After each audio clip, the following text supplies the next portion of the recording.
Hi, good evening, everyone. I'm Nancy Rose Dufford. I'm the Executive Director for PEN, the Pasadena Education Network. And first I'll say I do see some familiar names, which is a little scary for me because that means that we probably saw you in your choosing elementary school or choosing middle or high school. And that means you're now looking at college. So that how time flies, really. Before I introduce our speaker, I do want to thank Jeff Albert and Collaborate Pasadena for hosting our program tonight. And I also want to introduce Laura Diaz-Allen, PEN's Parent Engagement Director. So first tonight, we're going to have a presentation. Then following the presentation, we will answer your questions. So hang in there with us. And we're also going to be dropping a link into the chat for an evaluation. So we hope that you'll complete that so we have some feedback for the program because we're always trying to make things better. I am happy to introduce to you tonight Shelley Randalls. Shelley is a private college counselor. More importantly, she's a friend. So we'll throw that in there. Shelley and I have known each other since our girls were in middle school. And we went through the college process together with our girls. But more importantly, we worked together to help some first-gen students in the Pomona Valley on their college journey. Since then, Shelley has furthered her college counseling career. And I'll let her tell you more about that in a minute. And you know which direction I've gone. But one thing I do want you to know about Shelley is that I am most impressed because she truly believes that every student is unique. And she also believes that applying to college should be fun. So she has helped many students get into some of our country's top colleges. But what she knows is that there are many other colleges that might be a better fit for students. And she really takes the time to explain how those other colleges can be a good fit for families and students. So I'm going to turn it over to Shelley now. She'll tell you more about herself and we'll be back soon to answer questions. Thank you, Nancy. And of Laura, course, now this is not going to the next slide. Okay, there we go. Okay, good. Thank you, Nancy. Thank you, Laura. Thank you, Ada, and thank you, Jeff. I'm delighted to be here. Thank you all for showing up. I know it's a cold and rainy night. You might want to be doing something different, but I'm really happy to share this information with you. Like Nancy said, I started out in the nonprofit world, working with first-gen kids, helping them get to college. And then I went back and got my master's in educational counseling and also PPS credential, which means I'm a classically trained high school counselor. I know what happens in high school counseling offices. And I decided to go out on my own and do this sort of one-on-one with students rather than working with masses of students. So Nancy did a pretty good job. She got my heart right. I believe that there is a school for everyone. And I think that it's important to really do the research and really think about what it is you want, because you really are you're the buyer and the colleges are the seller. So if you can think of it that way too, and it should be fun. It shouldn't be stressful. It should be fun for you and your kids, because if it's not, then that just makes it bad. So anyway, we can move on. When you're thinking about how to build your college list and when you are thinking about what college admissions entails, there is so much information. It's all out there. What I like to think of is think of your student and think of sort of curating all that information to what's relevant for you and your family. I know I was just sharing a little bit of bad news earlier before we started, and that is it seems like it's a really competitive landscape for college admissions. And indeed, in some places it is. You know, the top ranked schools admit less than 30% of their applicants. People are rejecting, Stanford and Harvard, top Ivies are rejecting more students than they're even accepting. And that just feels bad.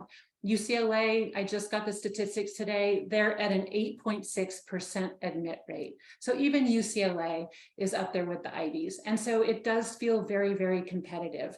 But if you only put those top schools on your list, then you will be disappointed at the end. And if your kids are disappointed, then they think they've disappointed you. So when you're working together with your student, it's really important to keep your distance a little bit and try to approach this objectively and really see who your child is and what kind of student and what kind of environment is going to be a good fit.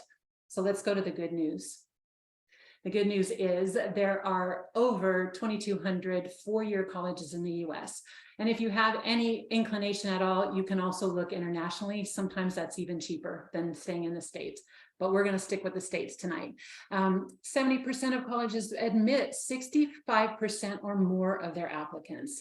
That's really good news. More kids are getting into colleges. If you make your net wider, if you cast your net wider, you will have good news at the end. There is a college, a four-year college for every student who wants to attend. The key is, of course, finding the right fit and taking that into account more than the selectivity. I also think that let's go back that one, Nancy, just real quick. I just want to say it's really important to start your research early, to build a balanced college list, and then to think of those things that are important, the academics, social and emotional fit, and also a financial fit. And I will go into more of that, but those are the three things to really think about: academic, social, and financial fit. And that way, at the end of the day, hopefully everyone will be happy and your student will be successful. Okay, thanks. So we will talk about these things. What do colleges consider, and how do they consider you? What should you be doing now if you're thinking about how you can position your child for college admissions process? We'll talk about that. And what does fit really mean? Those three things that I mentioned, we'll go a little bit more into that. And then what are some of the stress points that you can avoid while you're going through this process? And those are pretty big things, but we can also talk about that. So let's go to, what do colleges actually consider? And I think that this is where talk at your work, people who think they know about everything and telling you things that maybe are relevant or not, at work, school, neighbors, around the dinner table. What do colleges really, really consider? The number one thing is your grades. The truth is you're going to be going to college, and your primary reason for being there is to learn stuff. And so you want to be a good student. So you have to show that you're a good high school student in order for colleges to believe that you're going to be a good college student. So your grades are the number one thing. That's it.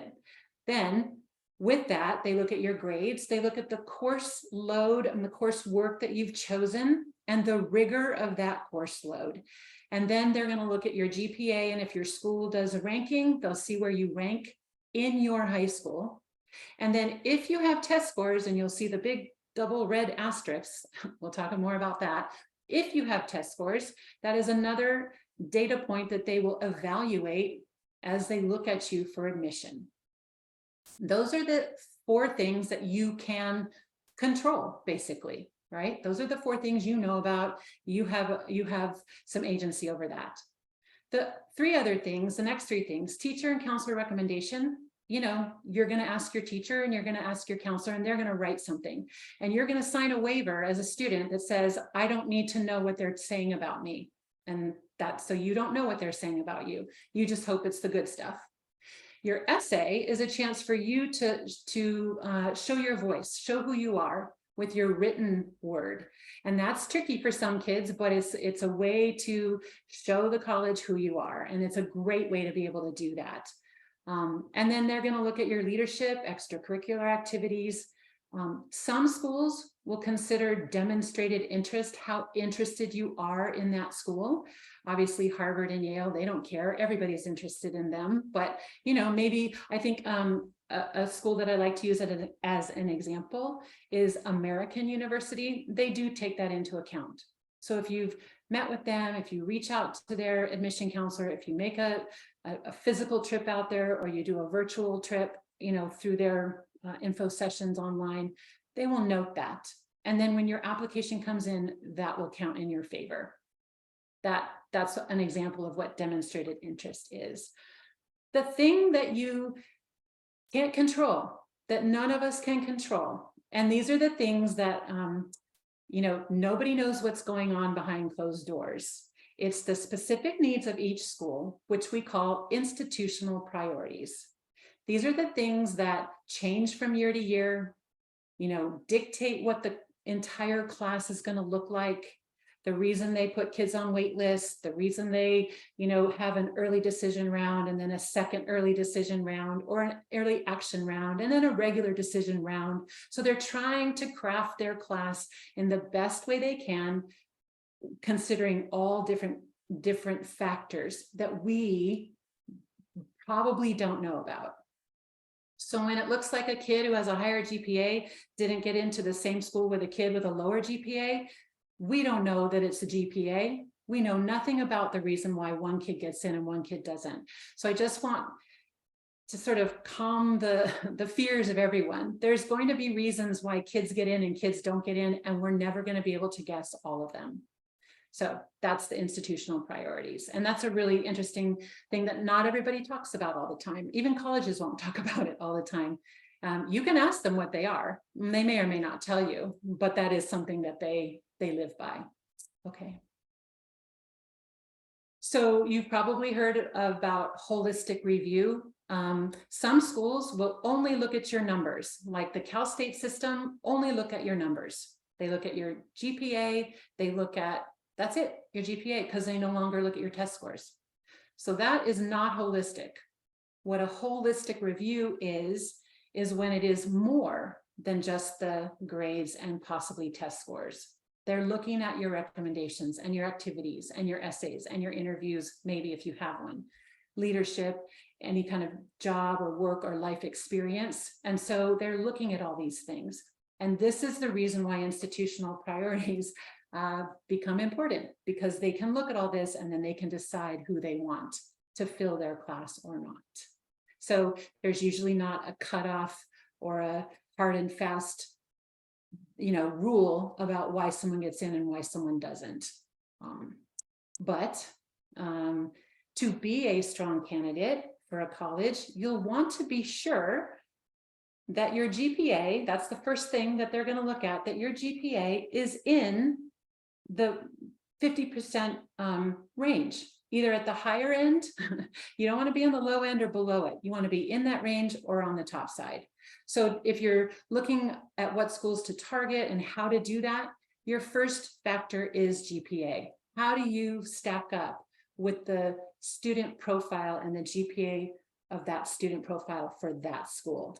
Maybe I'm saying a lot of words that you don't know what I'm saying. And if that's the case, go ahead and put them in the chat and I'll try to define them or expand on them later.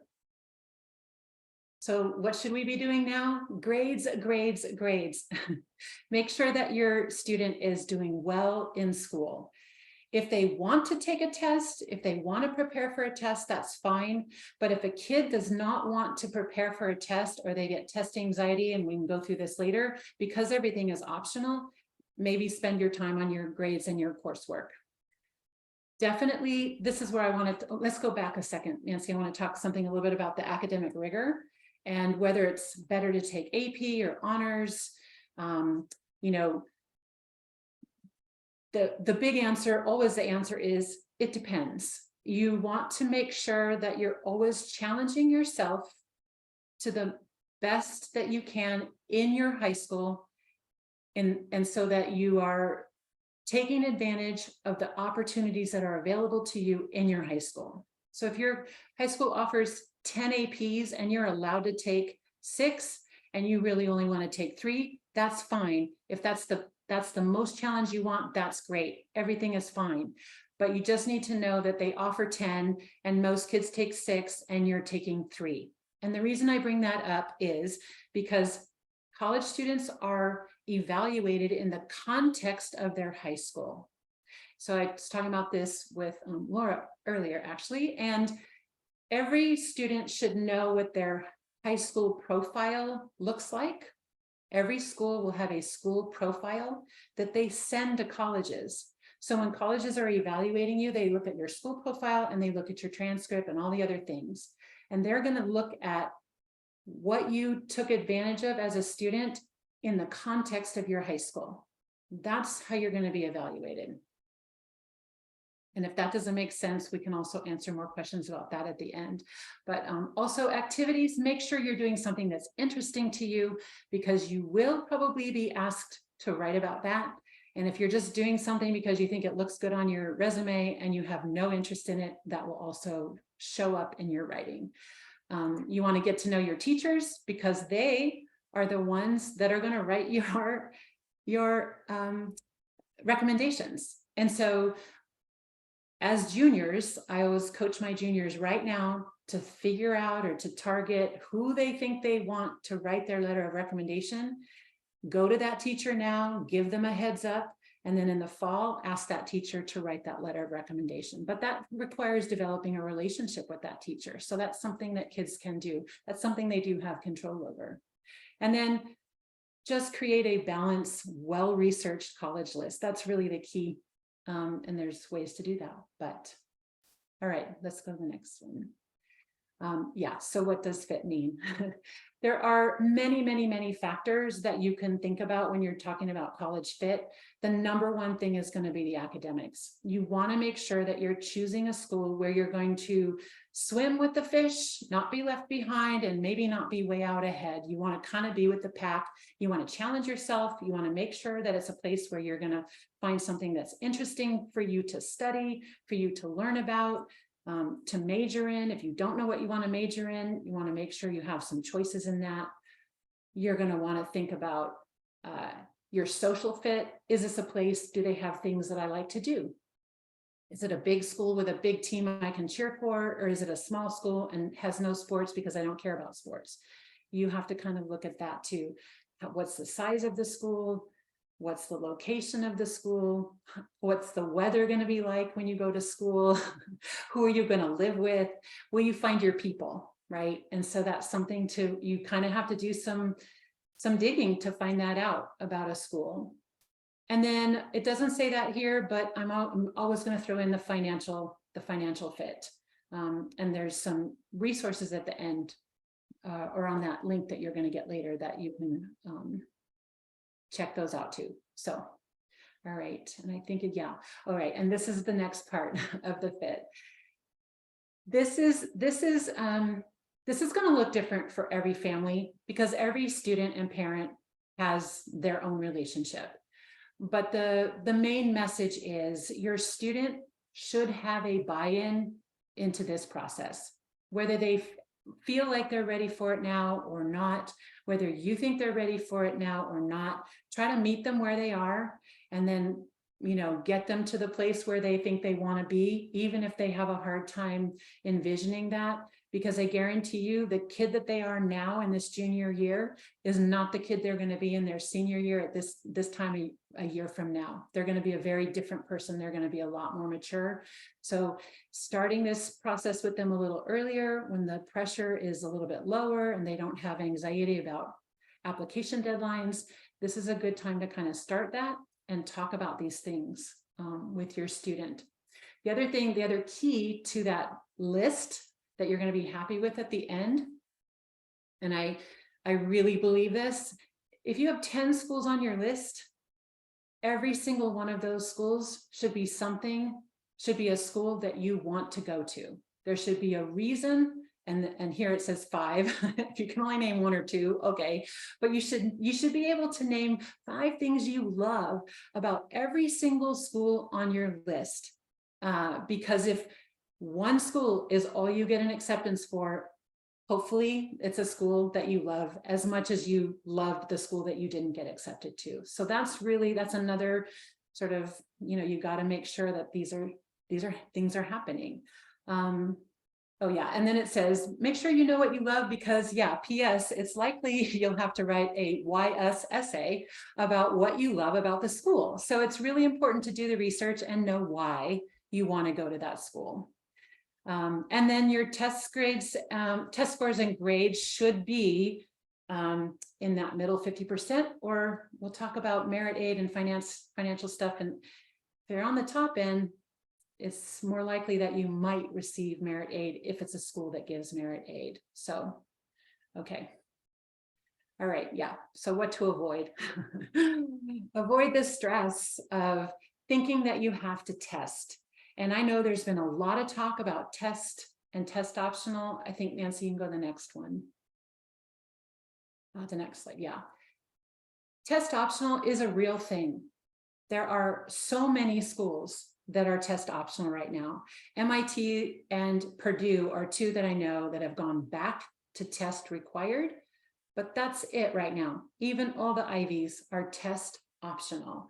So if you are a student or your student doesn't want to take a test, this is where I'm saying they're better off spending time and energy working on their coursework and their classes and understanding the content and the subject matter so that they can learn something that'll be better for them than spending time and money prepping for a test that they don't want to take. So again, it's a personal family decision. You can do whatever you want. There's no judgment here, but I just want you to know that when schools say test optional, they mean test optional. A test score is only one data point that they will consider in evaluating your student. And if it's not there, they'll just look at everything else. I think we started to put a lot more importance on test scores, and then with COVID and all of them going away, people sort of rebooted and they realized they've got a lot of data now that says students do really well even if they don't have a test score. So I just want to make sure that we understand that. Also, in the state of California, the UC and Cal State systems are test blind, which means they will not even look at a score. There's no place to submit a score for admission on the application. So that's a lot that you don't have to worry about. Shelley, sorry, yes, before no, you go move on, Yes. I think there's a confusion. When you say test only, you mean SAT and ACT. You don't mean AP tests. There was a question there in the chat about that, or IB tests. You just mean the SAT and the ACT, right? I mean the SAT and the ACT that you have That's to it. submit for admission. That's right. it. Okay. Yeah, that's it. APs are a completely different thing, and they will ask you for your AP scores and ask you to list all the AP tests you've taken. That's different. That's at the UC and Cal States both, but for admission, they will not look at any test scores. They won't. Yeah, okay. This is just an example. If you did have a test score, what I'm talking about being in the mid 50% range. So Sebastian obviously is doing better at this school because he's on the top end of that. And on the bottom chart, you know, he's probably doesn't have a very good seat at that table because he's way below the middle average of that student profile at that school. And I would say you could substitute a GPA in there as well. So if you looked at this and we had it as a GPA chart, you could say the same thing. If you are in the top end and your GPA is higher than 50%, the mid 50%, it's probably a good choice for you. If you're below that, maybe not such a good choice. Also, if you are in the top range, but it's a highly rejected school that only admits 8.6 people, 8.6% of students, then you probably still maybe don't have a great seat at that table. You might have a seat, but your chances of getting in are not so good. So just keep those numbers in mind, hold them loosely, and just be realistic, I guess, is also just the word of the day. So, okay, let's move on to that one. Right, and then the prestige part. This is where I think a lot of families sometimes really feel like they have to hang on to prestige. And I love this. Just because you've never heard of it doesn't mean it's a bad school, right? It just means you haven't heard of it. So this is where I really encourage students and families to dig into that school, learn about the school, see if they've got things that you like and you're interested in, and it's a place you can afford, and it's a place where you're going to be happy. there's a lot of schools out there, and a lot of them people have not heard of because we just don't talk about them as much as we do some of the, the top 10, the top 50.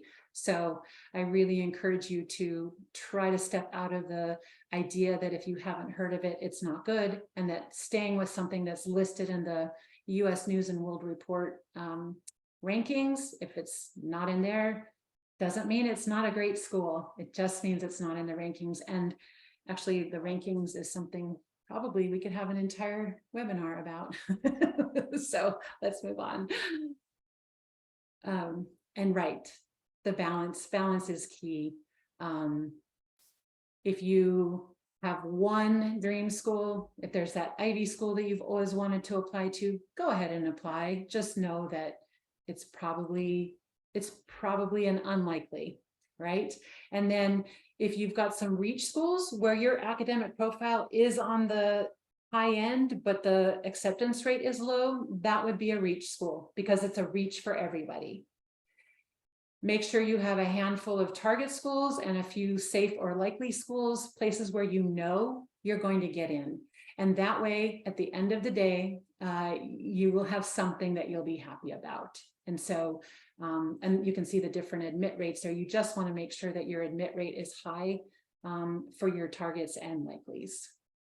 And then the book that I really like is The College Match by Stephen R. Antonoff.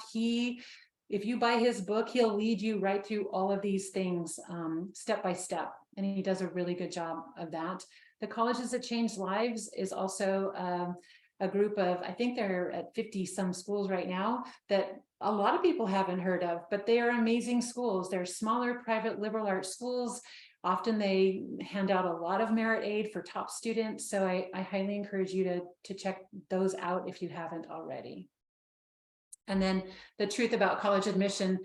These two guys, they're great writers. They blog and they're very just down to earth. Rick Clark is the admissions director at Georgia Tech, and he writes an admissions blog, and he's very realistic, and they decided to write a book together, and I think it's a good read. So I recommend that. So if you're thinking, well, but I've worked so hard, my grades are so high, I did really well on my test scores, and I just don't think I need any safeties or likelies because my profile is so outstanding. Sure, it is. And yes, we want you to have one or two of those reaches on there, but applying to 10 reach schools or 10 unlikely schools doesn't increase your odds of getting into one of them. It really matters what the admit rate is. And so you want to be sure to spread that out and balance that out.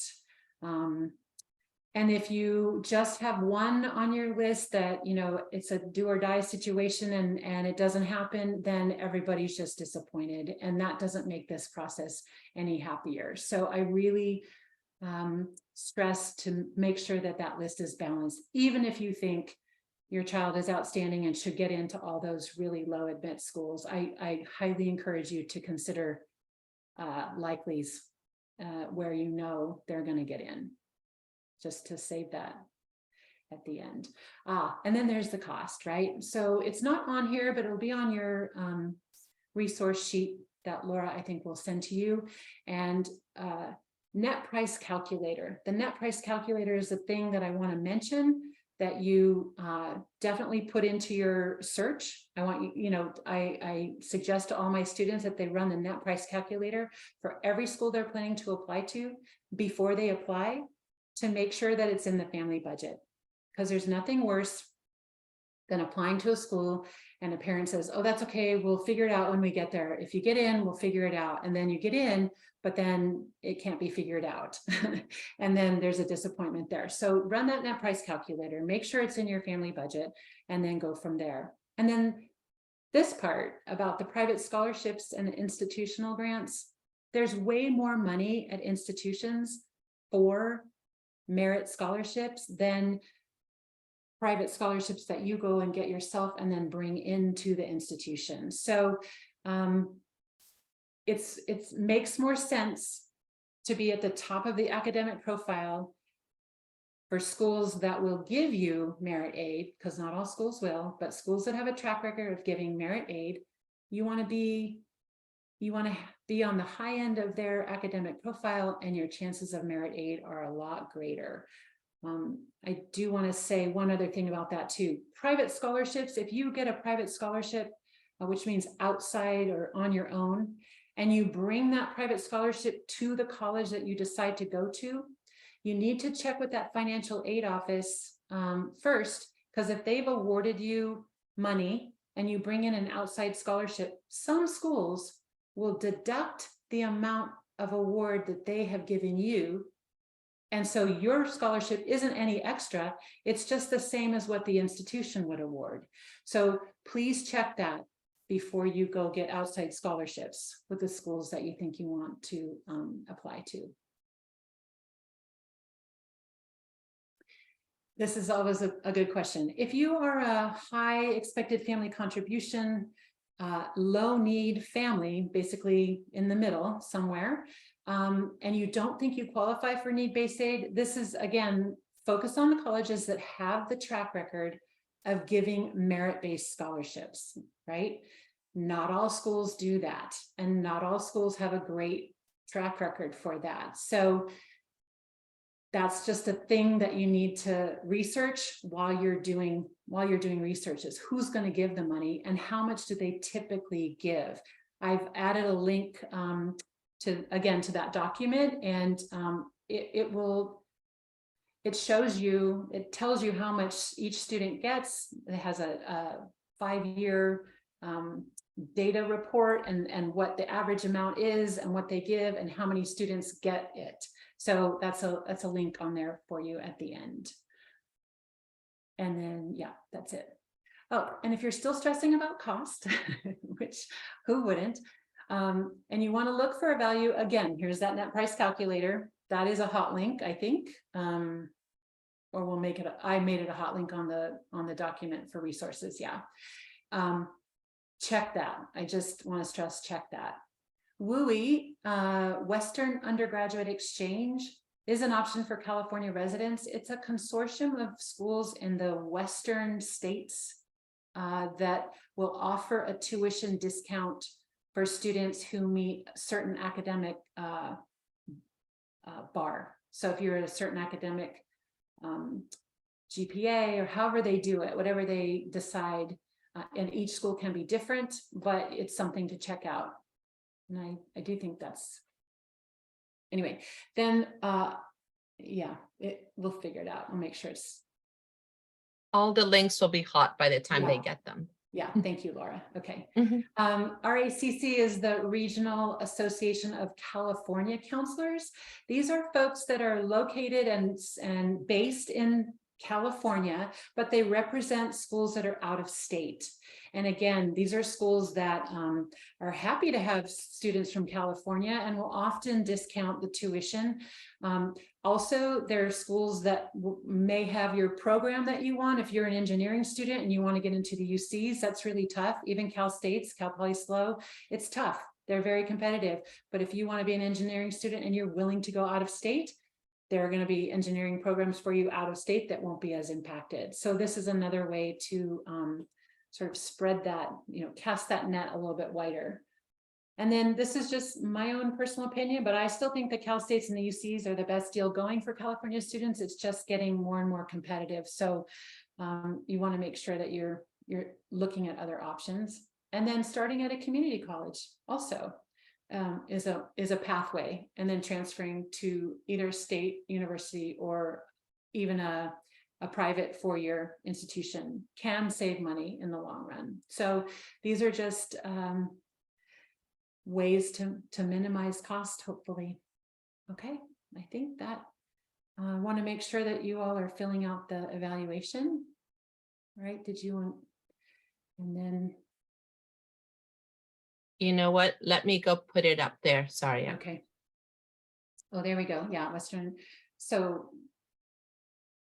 this is a great website. They've really upped their game here.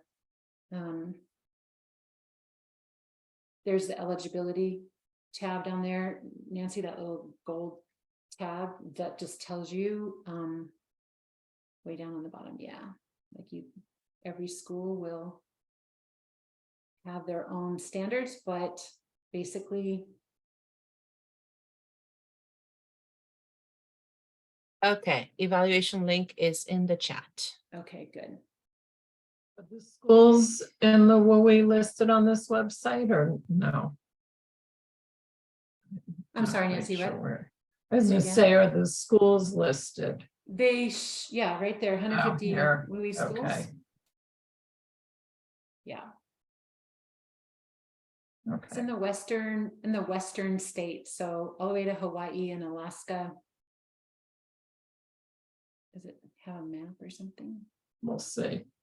Yeah. Yeah, I'm gonna end up. Oh, here we go. Yeah. Alaska, Arizona. So it gives you an idea. Mhm. But we can't assume that just because a college is on the West Coast that it belongs to this list, right? So like University correct. of Oops. Oregon is not on it, but Oregon State is. I think that's Perfect. Yep, that's correct. right. So yeah, yes, that's exactly right. Yeah, the bigger flagship universities are not. University of Washington is not, but Western Washington is. So Nancy, can you click Yes. on the link that we put on somewhere? It said that we were sharing a link. I just want to give people an idea of what's on it. Yeah, there was another one that I wanted to find. Oh, here's a list of undergraduate colleges from which Harvard Law School first year students graduated. right. So in other words, the prestige of your undergrad, it really matters more what you do in your undergrad years and how you take advantage of opportunities that you have. And if you want to go to graduate school, you really That's really good to see. Yeah. Cal State LA and Arizona Yeah. State. And yeah, it really matters how you are as a student and what you do with yourself while you're there. More than it matters where you go. Yeah, they're from all over.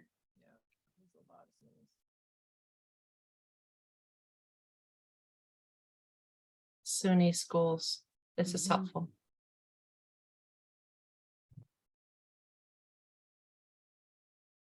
Lots of UCs. Mhm.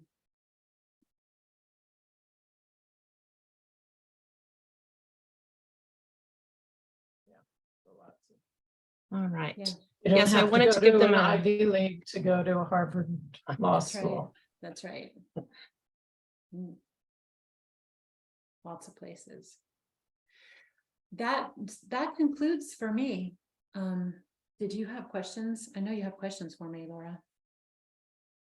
Oh, let's see. We had some questions that I think we already sent on to you. Let's see. Nancy, if you wouldn't mind just finding the link. Yeah, to I'm waiting. the, Which, it what was it- what- under, let's see, it's in one of the slides. That's helpful. wait, what, I'm sorry, what are you looking for?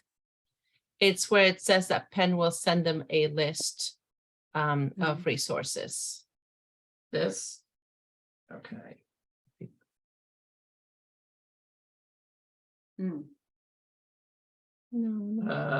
That's what happens when I click on it, so. Okay, don't worry about it. What I'm going to do, is I'm probably going to go find it. So what I want you all to know is that Penn's put together a really long list of resources for you.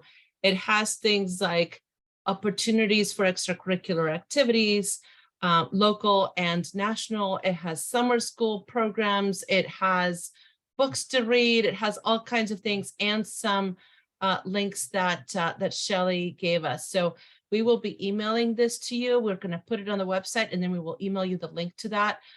It's taken hours to compile, so really go look at it. There's stuff that I really wish I'd had a few years ago for my own kids. So I hope it's useful to you.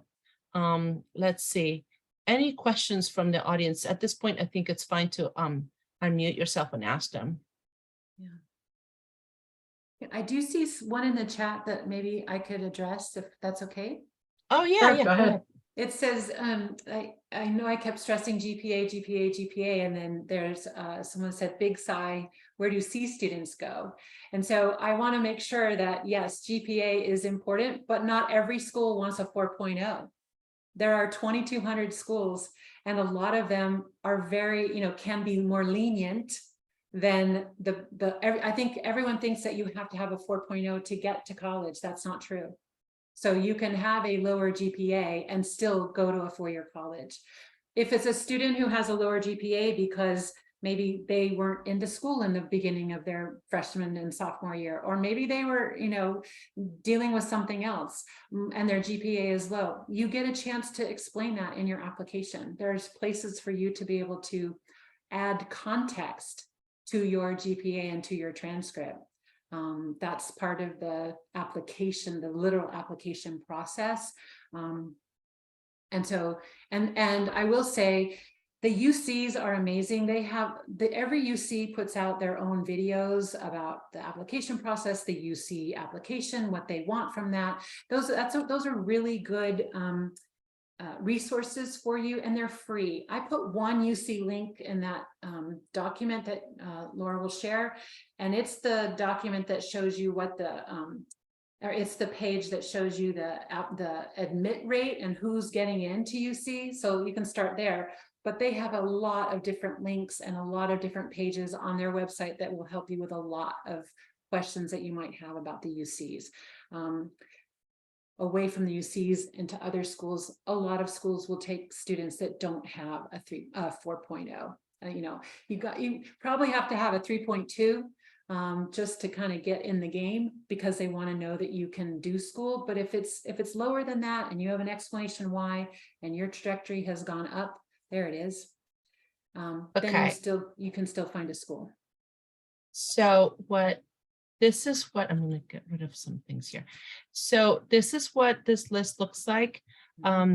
It just has basic things, if you're kind of newer to high school, if you have a kid going into 9th or in the earlier grades, just make sure that you're checking Aries portal. There's a lot of information there that you absolutely need.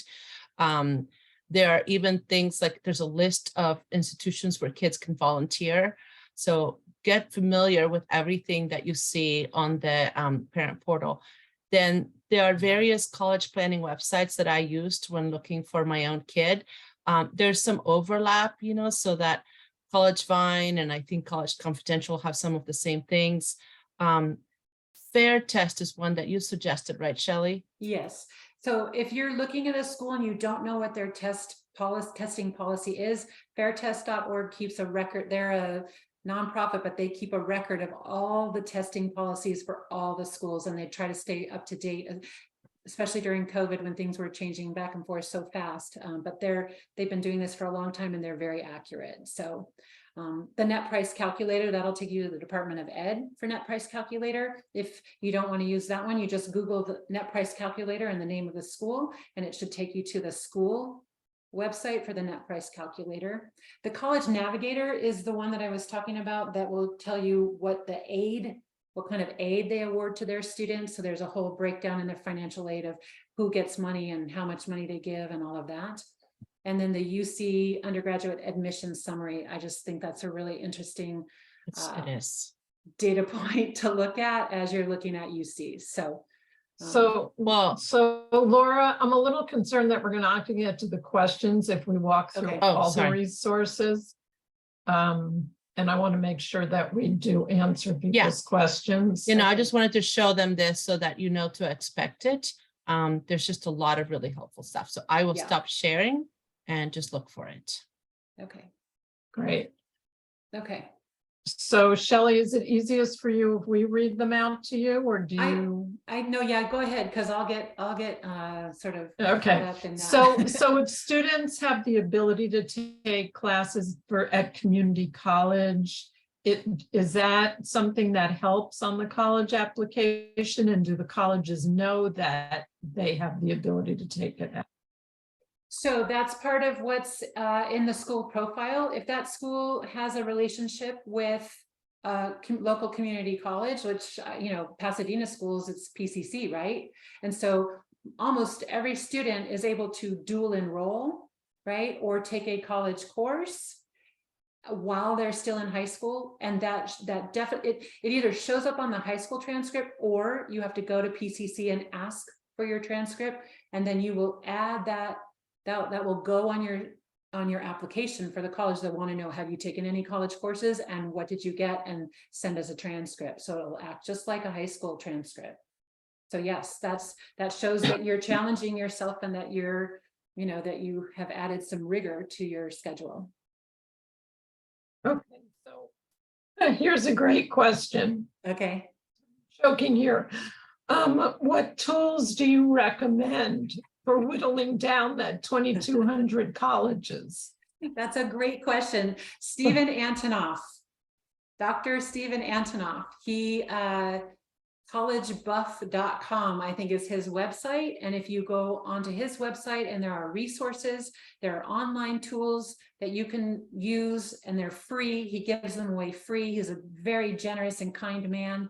And you can go through his assessments and figure out what you want in a college, how ready you are for college. I highly recommend you buy his book as well. I mean, I shouldn't recommend his book. I feel like his book is really helpful and can help you through this process. You don't have to buy it. I don't get any cut or anything, and I'm not trying to promote it, but it's a very helpful book, in my opinion, and it can walk you through all those steps and definitely whittle down those 2,200 schools to about 10 or 12 in my humble opinion. So yeah, that is a great question. Okay, so do UCs look at your freshman year? Well, I guess for any college, does any college look at your freshman year grades, or are they really looking at just your junior year? So yeah, the UCs and the Cal States do it a little differently. They recalculate your GPA based on your 10th and 11th grade year. That doesn't mean that they don't look at the rest of your transcript. They're absolutely looking at the rest of your transcript, and they want to know what your classes are going to be for 12th grade year. They make you write that down as well.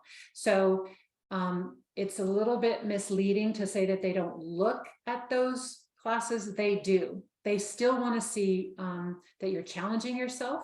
They want to see the highest rigor that you can manage in the context of your high school, and they want to see an upward trajectory. So if you had a rocky freshman year, but then everything got good after that, great. If you had a great freshman year and things kind of went off the rails the next 2 years, well, then you have a place to talk about that in the context of your transcript. So there are places there's free write places, additional information places in the application that you can explain that. But what they're looking at is an upward trajectory, how much you challenge yourself, what you're taking advantage of, what opportunities you're taking advantage of in the context of your high school.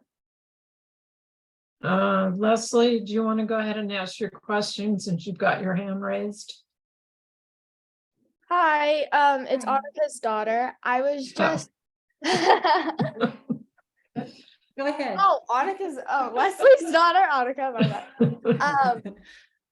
So there's like a lot of people talking about private school versus public school, and I was just wondering, like, in like a majority of the schools in the US, what is like, does it give you an advantage if you go to a private school, or is it like more of an advantage if you go to like a public school who's in like a disadvantaged area, stuff like that?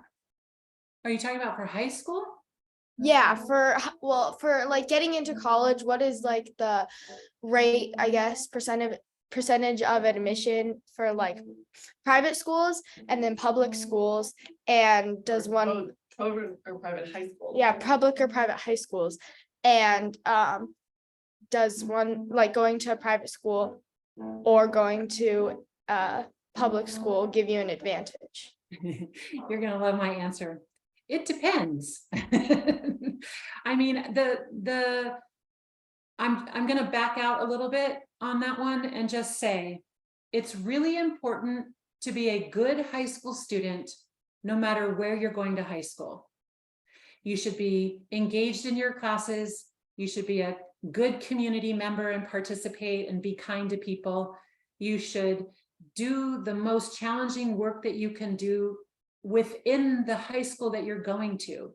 So if you're trying to make a decision about what high school to go to, research it just like you would a college. What does it offer you? What is the acceptance rate at colleges? What do they help you with in that college process? So I don't have any statistics about who gets in and who doesn't, but I will say that one link that's on the document that Laura just showed you, that for the UCs will have those statistics. So people do put out statistics, but you're just going to have to do some research and figure out for each individual high school or university what their stats are. So you kind of have to dig into that. I think the short answer to your question is go to the high school that you feel you'll do the best at, where you'll be happy, where you will engage in the community and in your academics. I just put up that link that you were talking about. When Okay. I was looking at it for Pasadena, I just didn't see the privates or even South Pass doing that much better than our high school. So just, you can look at each high school of ours Mhm. and how many students got into each of the UC. So it's actually Mhm. really interesting to see that. Mhm. So can students choose whether they report their AP or IB test scores on their college applications? Yes, for UCs, they like you to report them whether you did well or not, because what they say that shows them is that you have challenged yourself. So if you take an AP class and you've taken an AP test, the UCs want to see that. Same with IB, and you'll list all your coursework, so they'll know if you've done AP classes or IB classes. Or if you're filling out the common application, which we haven't even touched on that one, but if you're filling out that application, there is a question for every school that you apply to through that application. They will ask, do you want us to consider your test scores, yes or no? And if you say yes, you get to put down the ones that you want them to look at. Okay, I'm gonna put you on the spot a little bit, Shelley. All right, If you go have ahead. a student who's like a BC student, are Mhm. there any colleges off the top of your head that you feel like, yeah, those are good places for those kids? Absolutely. Did you want me to name them? Sure, why not? I mean, I love Whittier College. I love the University of Laverne. I think that your local Cal State, whatever. So for you guys, what's the local Cal State for Pasadena? Is that Cal State LA? Right? But then I there's think it's also Cal State Yeah. LA. yeah, Yeah. so Cal States, if you look at Cal States, they are a lot more lenient with the GPAs depending on the major that you choose. I mean, if you want to be an engineering student, and you're not a top GPA, since they only look at numbers, maybe Cal Poly SLO isn't an option, or maybe San Diego State isn't an option, but you know what? Cal Poly Humboldt, or maybe Cal Poly Pomona, or so there are other schools that have engineering programs, but they might not be SLO. So just zoom out a little and pull in more schools and really dig into the student profile of that college and figure out where they are on the grade and the GPA. Yeah, and there's some private schools, smaller private liberal arts, that will also be a lot more lenient with a GPA. And especially if a student has an explanation or a way to talk about that. That's not, it's not the end of the line. If you have a low GPA, and when I say low, I mean like a 3.0, people think that's low. A B average is a B average, right? It's just, there's a lot of not talking about that, so. What about students? Okay, I'm sorry, it's CHSPE. I think that's the equivalency exam for a high school graduate. If somebody asks that question, if you want to chime in and explain what the question is. Yeah, I don't know what CHSPE is. Yeah, it's California High School Proficiency Exam. It's the legal Oh. equivalent of a diploma, but it doesn't come with all the credits, which means that if a student wants to apply, they have to continue taking high school classes or PCC, community college classes. Mhm. And I was just wondering if you're familiar with some of these the path less frequently taken. Less traveled. I Right. am not that familiar with it, so I probably shouldn't speak out of turn, but what I would say is, if a student, there are some schools that will take a GED for admission and some schools that won't. Again, that's part of that research that you do when you are looking at a school. They're pretty clear about that. If you go up in their search toolbar and you type in, GED, you'll find something about it. Does that help? Yeah, it does. I mean, it's not the same thing as a GED because a GED actually comes with all the class credits that you get Oh, I from a see. diploma. This is a legal equivalency, and actually the California schools do accept them. It's just out of state that could be a challenge. Oh, okay. Yeah, then you know more than I. Okay. Sorry. Thanks. There is a very lengthy question that seems very personal about a student who's a musician, but can you Mm. speak at all to students who maybe have an artistic talent and how that plays into the admissions process? Mm-hmm. Let's see. Just in general, I feel like that's. Yeah. I think that, yeah, students who have like performing arts or music or studio arts, whatever it is, dance, typically there are portfolio and auditions attached to that. At most architecture, there's some pre-professional and sort of in the arts, there are going to be, you're going to have to be prepared for some kind of audition or submitting a portfolio, or and standards might be a little different for like a conservatory, right?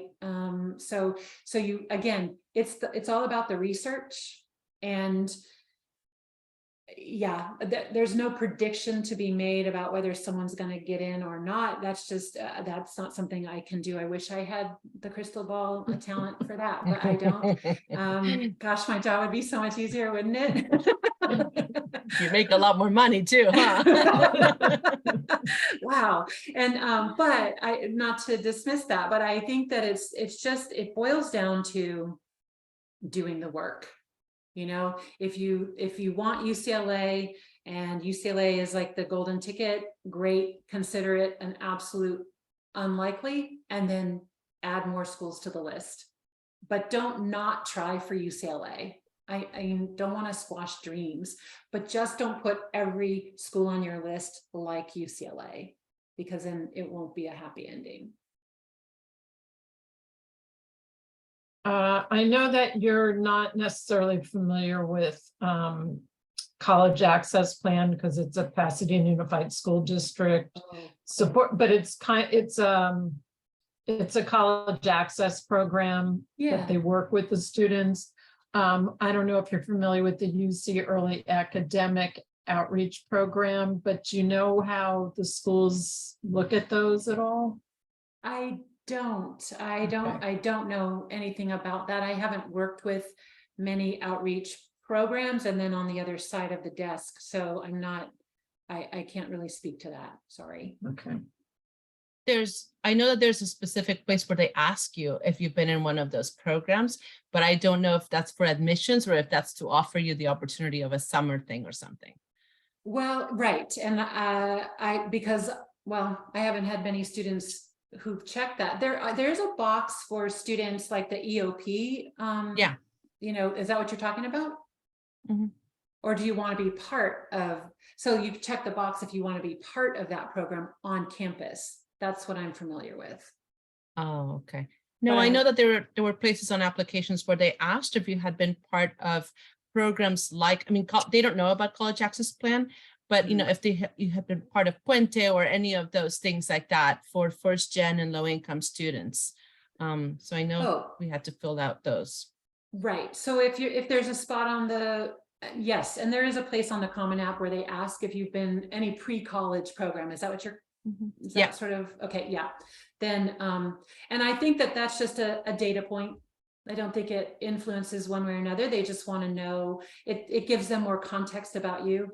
The key to the application is you're always providing more context about yourself.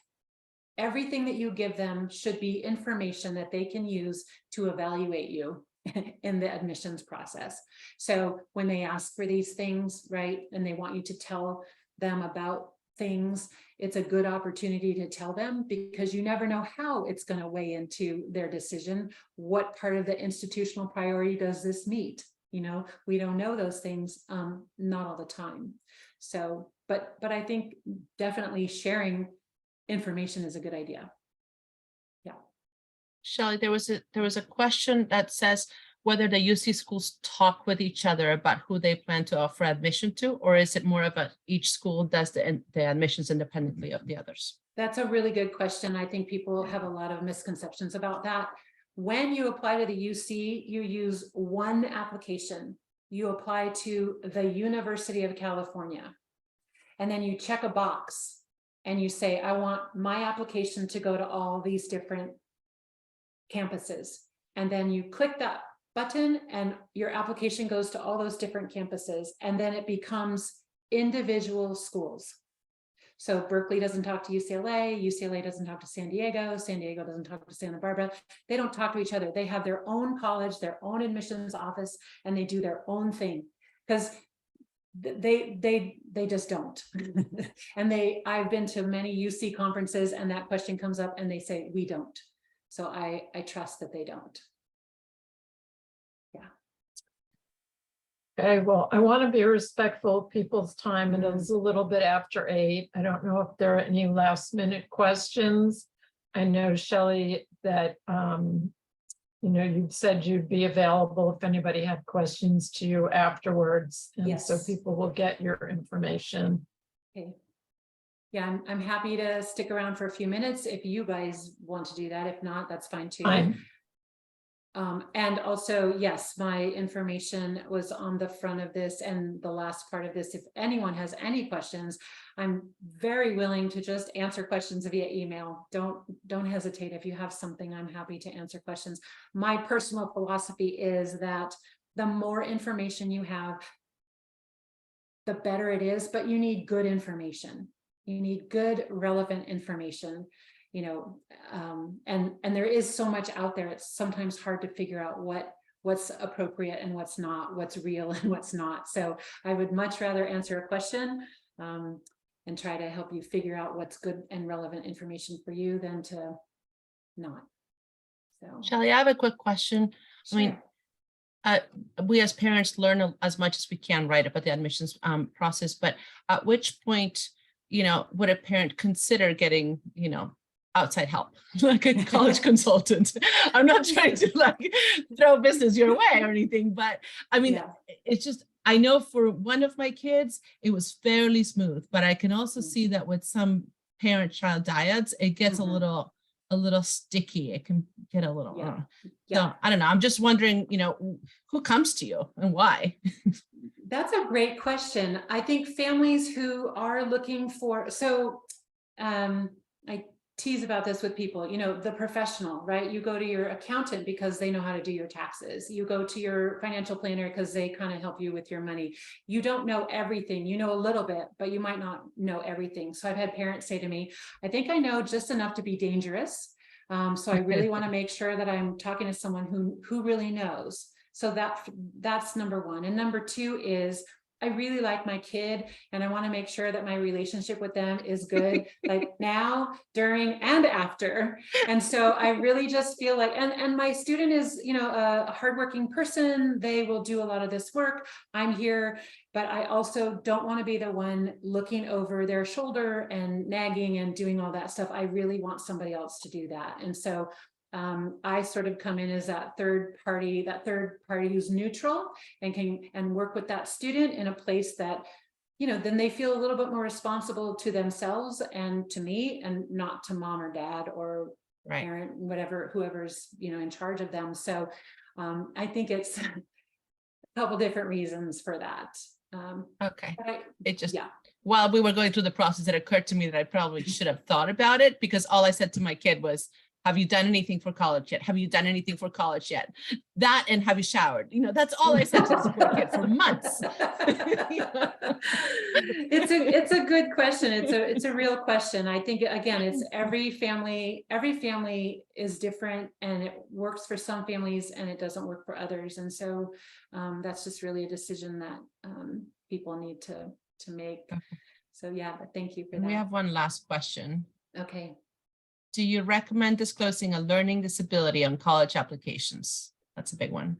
Okay, so again, I'm gonna say it It depends. depends. I don't know, like, I would want to know a lot more about the individual situation and a lot more about the schools that you are applying to.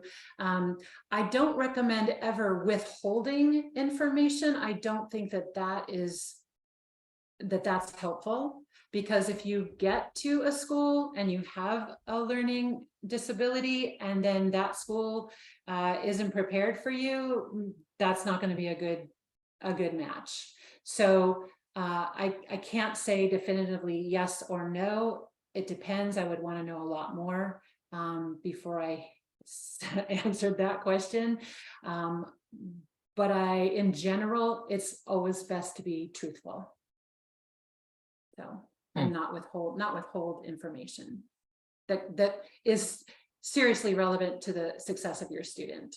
Well, is that on a transcript anyplace? If you have I an don't- IEP or anything? Oh, I don't The think so. Huh. IEP is not going to be, I'm not a learning difference specialist, so I may not have the best answers for this, but what I do know is that if you do have an IEP or a 504 or something in high school that you want to carry with you to college, once you're 18, you're on your own, and as a student, you need to be your own self-advocate. That's kind of in a nutshell what I can say about that. Again, every situation is going to be different. Every situation is going to have nuances. And so it's really important to do your homework. We also talked earlier, Shelley, about how the IEP or IDEA only applies to K through 12. After you're done with high schools, colleges do not have to, you know, you don't have a right to an education under a college. No, So- because you're 18, right? because you're 18 and you're an adult now. And so the student has to do their own work, and they have to do their own, like if a school offers assistance and support services for a student who's had an IEP in high school, that's something to really research. There are some schools that's their focus, right? They're all Right. about that. And so they're going to be super helpful, and they're going to have all the resources you need, and they're going to be very welcoming. There are some schools that don't. And so it's really important to know which school, like whatever's on the other end, you need to know that about that school and talk. Right. Don't be afraid to reach out and talk to people whose names are on the website, right? So if you go to the student services page on XYZ College and, you know, Nancy Rose is the person that you talk to, reach out and talk to Nancy Rose and ask her about these things, because it's important again, you're the buyer, you're the shopper, you're the one that's paying all the money for, you know, for the education. So know what you're paying for, know what you're going to get on the other side. And this is where parents can be really helpful to students and do some of that legwork. And maybe a student wouldn't know the exact right questions to ask. So maybe a parent does, maybe they do this together, and the parent helps the student learn about what questions to ask. And so, you know, be a partnership. This is something that a parent and a student could do together. So really important for students to have that buy-in, though, and to know what's happening in their lives. Right. Yeah. Okay. Wow. A lot.